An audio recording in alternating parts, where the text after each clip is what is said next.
Halo warga intelektual sekalian. Guys, kalian pernah nggak sih bertanya-tanya dalam hati, kenapa baju adat orang Batak dengan orang Timor Leste itu mirip banget? Ya, kalau saya perhatikan tuh mirip banget. Dan yang lebih anehnya, ada beberapa persamaan antara orang Batak dengan orang Timor Leste. Ada banyak persamaan ternyata. Yang pertama itu masalah baju adat. Jadi guys, adat orang Timor Leste itu ternyata ditenun ya, sama seperti orang Batak. Orang Batak juga seperti itu, ditenun.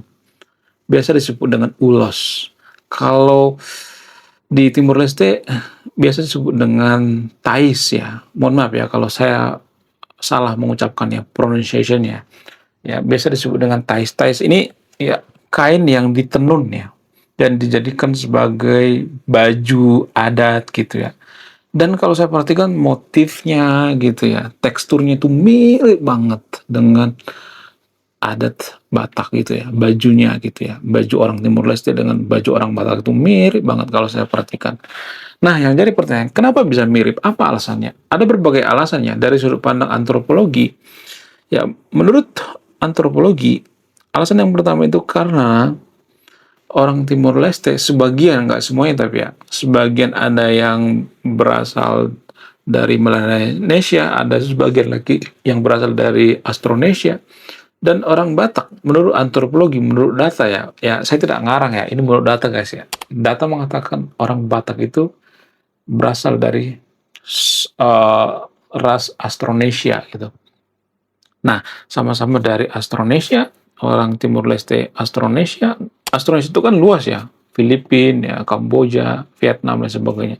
Ya, jadi karena sama-sama dari ras Austronesia sehingga punya tradisi menenun.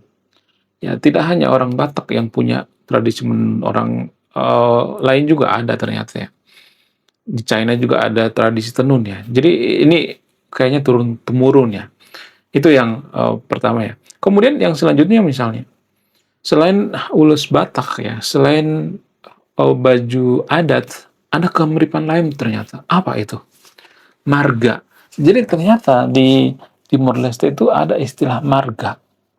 Dan marga ini tidak hanya marga biasa, tapi ini sangat-sangat kental sekali dengan budaya.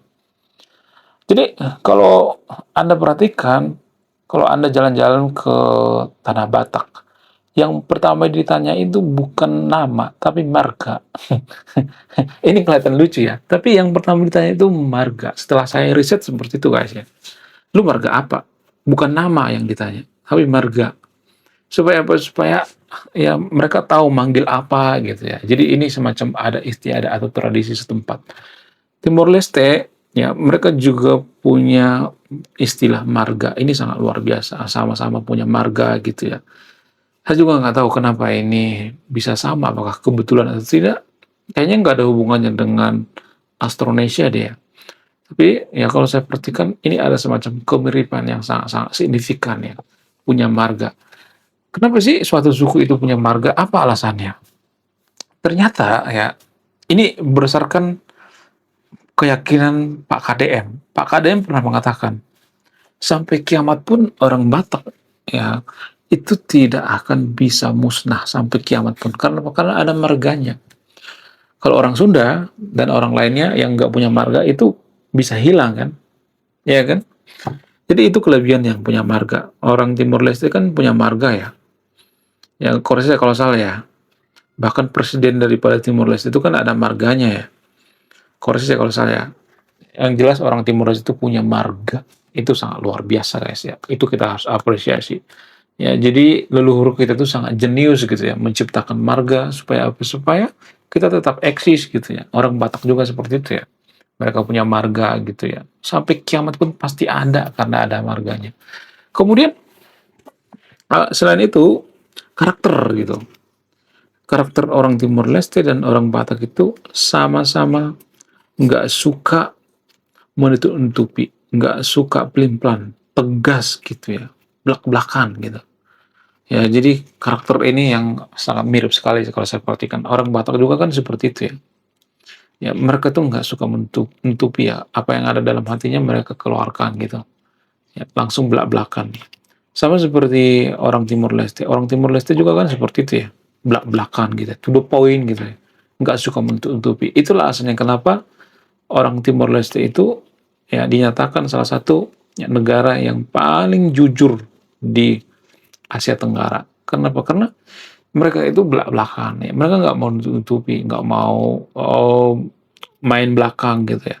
Orang Batak juga seperti itu, walaupun nggak semuanya orang Batak seperti itu ya. Ada juga orang Batak yang korupsi ya. Tapi overall kalau saya perhatikan orang Batak itu sangat-sangat to the point gitu ya. Apa yang ada di hatinya langsung diungkapkan gitu. Ya tapi ada kelemahannya juga sebenarnya. Mohon maaf ya. Mohon maaf bagi teman yang nonton video ini. Ya terlalu belak-belakan juga itu nggak bagus ternyata guys ya. Ya sama seperti Pak Ahok misalnya. Bu Megawati itu kan pernah mengkritik Pak Ahok. Pak Ahok itu kan sering dikritik sama Bu Megawati. Karena apa? Karena dia sayang sama Pak Ahok. Pak Ahok kan kadang-kadang kalau kita perhatikan dia terlalu nyerocos gitu ya. Ya mohon maaf bagi pendukung Pak Ahok ya. Terlalu nyerocos sehingga tidak sesuai dengan budaya Jawa. Ya, karena dia tinggalnya di Pulau Jawa gitu kan. Orang Jawa kan nggak seperti itu. Orang Jawa itu kan approach-nya gitu beda gitu ya dengan orang-orang Sumatera gitu ya, orang Batak dan orang-orang Timor gitu. Ya, orang Timur itu kan lebih belak-belakan. Orang Papua juga seperti itu, belak-belakan gitu ya. Langsung to the point gitu. Ya, kalau orang Jawa biasanya mereka itu nggak seperti itu ya. Kenapa bisa seperti itu? Apa alasannya? Ya banyak faktor ya. Secara antropologi itu faktor daripada kerajaan-kerajaan ya, zaman dulu gitu. Ya, jadi Jawa itu kan sangat ini ya, sangat dekat dengan budaya Hindu ya. Budaya Jawa itu kan dekat dengan budaya Hindu. Budaya Hindu itu ada istilah kasta kan. Nah, kasta inilah ya sebenarnya yang bikin mereka berkomunikasi itu nggak bisa belak-belakan karena ada hierarki di sana. Ya itu ya mempengaruhi ya dari sudut pandang antropologi ya. Bagaimana dengan orang Timur, orang Batak? Orang Batak dan orang Timur itu nggak terlalu punya hierarki. Ya, sehingga mereka langsung to the point karena mereka menganut yang namanya egaliter ya atau kesetaraan. Walaupun nggak semuanya disclaimer-nya. Nggak sekental budaya orang Jawa. Budaya orang Jawa itu kental banget dengan hierarki gitu ya. Sehingga bahasa orang Jawa itu kan macam-macam ya. Ada bahasa Jawa halus ya, ada yang sehari-hari, ada yang formal banget gitu. Jadi ya, bahasa ini juga mempengaruhi gitu ya, mempengaruhi sikap kita gitu ya. Ya. Jadi itu kalau saya perhatikan ya, ya karakternya itu tegas gitu ya. Kemudian yang selanjutnya itu walaupun nggak semuanya sama-sama beragama Kristen gitu. Jadi orang Timor Leste itu sangat cocok dengan agama Kristen dan orang Batak juga seperti itu sangat cocok dengan agama Kristen. Karena apa? Karena agama Kristen itu dianggap tidak menghancurkan budaya. Bahkan ya berkali-kali saya mengatakan orang Timor Leste itu ya mereka kalau gereja tidak anti dengan budaya. Mereka menggunakan baju adat gitu ya. Bahkan di gereja sekalipun mereka menggunakan baju adat. Orang Batak juga seperti itu ya. Mereka bawa ulos kok ke gereja, nggak ada larangan. Walaupun sebagian gereja-gereja melarang seperti nggak terlalu melarang sih sebenarnya. Seperti karismatik misalnya gitu ya. Nggak semua tapi nggak semua aliran ya. Ada aliran tertentu yang memperbolehkan gitu. Tapi ya kalau saya perhatikan itu agama Kristen itu sangat dekat dengan budaya. Ya mereka itu tidak menghilangkan budaya. Karena apa? Karena budaya itu lebih duluan daripada agama. Ya boleh dikatakan bahwa agama itu kan pendatang ya. Ya kan? Yang jadi tuan rumah itu adalah budaya. Jadi pendatang nggak boleh menghancurkan tuan rumah sebenarnya. Ya, bukan berarti saya mengatakan kita harus mabuk budaya, bukan seperti itu ya. Tapi budaya itu sangat penting. Itu berhubungan dengan filosofi, berhubungan dengan hubungan kita dengan nenek moyang kita, yang berhubungan dengan karakter bangsa kita, kesetiaan gitu ya. Jadi bagaimana mungkin kita mengatakan bahwa kita itu orang setia sementara budaya kita ketinggalkan, ya kan? Itu nggak masuk akal ya. Jadi ya sama-sama beragama Kristen itu persamaan antara orang Timur dengan orang Batak. Kemudian persamaan selanjutnya orang Batak maupun orang Timor Leste itu sama-sama menggunakan tari-tarian dalam adat istiadat. Jadi orang Timor Leste itu sangat suka menari gitu ya. Orang Timur itu suka dengan musik gitu ya, menari gitu ya, joget gitu ya. Ya ketika ada acara mereka menari gitu ya, ada tari-tarian gitu ya. Mereka menggunakan musik, alat musik dan sebagainya. Orang Batak juga seperti itu ya. Orang Batak itu kan ya, kalau ada pesta nikah menari ya, ya dalam istilah lokal disebut dengan manortor ya. Korsi saya kalau salah ya pronunciation-nya. Manortor ya, ya ada orang meninggal, mereka juga menortor gitu ya. Makanya ya kalau nggak paham adat Batak itu orang bisa heran gitu. Lah, orang meninggal kok ada orang joget gitu.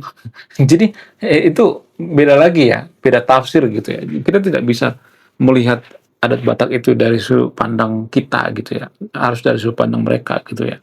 Nggak bisa melihat dari kacamata kita gitu ya. Harus dari kacamata orang Batak itu sendiri atau budaya Batak itu sendiri ya. Kenapa ya ada orang meninggal tapi ya anak-anaknya keluarganya itu happy gitu. Ada yang happy guys ya. Sebenarnya nangis juga tapi ya mereka ada yang happy juga gitu karena mereka berpikir orang tuanya itu sudah sempurna gitu ya. Misalnya anaknya udah menikah semua kan orang Batak itu kan dekat dengan ini ya, dekat dengan budaya patriarki ya. Jadi ya orang Batak itu sangat suka ya kalau anaknya itu menikah semuanya. Ya mereka juga sangat senang kalau punya anak cowok gitu karena sangat patriarki ya. Karena apa? Karena itu dianggap sebagai penerus bangsa gitu ya, penerus orang Batak itu sendiri ya. Nah, jadi itu guys ya persamaannya. Mereka suka menari saat ada acara gitu ya. Mereka sangat suka musik gitu ya.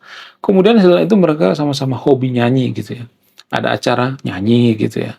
Orang Timor Leste kan gitu ya. Nyanyi gitu ya. Orang Batak juga seperti itu ya, nyanyi gitu. Dan ini diperkuat dengan adanya budaya nyanyi di gereja. Makanya kalau Anda jeli, Anda perhatikan, biasanya pemenang Indonesian Idol itu berasal dari agama Kristen. Nggak semua tapi disclaimer on-nya. Rata-rata orang Kristen. Kenapa? Apa hubungannya? Nah, ini nih. Ini, jangan dibongkar ya. Alasan itu cukup masuk akal. Karena orang Batak ataupun orang Timur atau orang Kristen ya, orang Kristen pada umumnya ya, biasanya mereka olah vokal di gereja. Ada semacam vokal grup, ada semacam paduan suara gitu. Sehingga apa? Sehingga mereka terbiasa bernyanyi di gereja bernyanyi ya. Kemudian acara Natal bernyanyi, acara hari Minggu juga bernyanyi. Jadi ya bernyanyi terus gitu, ya, happy terus gitu ya bernyanyi-nyanyi. Sehingga apa? Sehingga ya orang-orang Kristen itu sangat terbiasa bernyanyi ya, suaranya juga dilatih. Ketika ada pertandingan nyanyi, ya mereka menang gitu. Karena sudah ada olah vokal ya secara natural gitu ya. Ya makanya pemenang bukan Piala Nobel, pemenang Indonesian Idol itu rata-rata orang Kristen.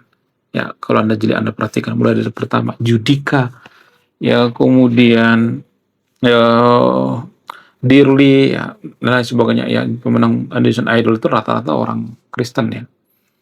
Ya cek data ya kalau nggak percaya. Karena apa? Karena dipengaruhi oleh gereja gitu ya. Dipengaruhi oleh tradisi dalam bernyanyi. Ya. Kemudian apalagi persamaannya? Persamaannya kulitnya juga mirip-mirip kok ya. Bukan berarti saya mengatakan kulit coklat atau hitam itu jelek ya, enggak. Itu ya menyesuaikan diri dengan lingkungan gitu ya. Kenapa banyak orang yang berkulit hitam di Konoha? Apa alasannya? Ya karena menyesuaikan diri dengan lingkungan. Ya, supaya kita terlindung dari paparan sinar matahari yang sangat berbahaya. Sehingga kita ya berkamuflase gitu ya dengan lingkungan. Sah-sah aja gitu ya, nggak jadi masalah gitu.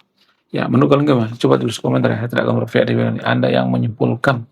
Belum kita lanjut. Jadi guys, kemarin ada yang nanya, lu apa sih kontribusinya bagi negara ini? Kontribusi saya ini guys ya, nulis buku, judulnya budi tanpa pekerti. Ini temanya bahas tentang agama. Kemudian sama Luka, kisah dalam buku ini ada seorang kiai bingung memilih antara mau menyelamatkan hutan atau menyelamatkan 1000 anak yatim. Link pembeliannya ada di pin komentar video ini. Jadi endingnya apa ya? Saya penasaran ini. Saya jadi penasaran ini isinya apa. Bapak juga beli. Link pembeliannya ada di pin komentar video ini. Oke guys, sekian video ini. Terima kasih sudah memahami. Saya kaum intelektual, salam rasional.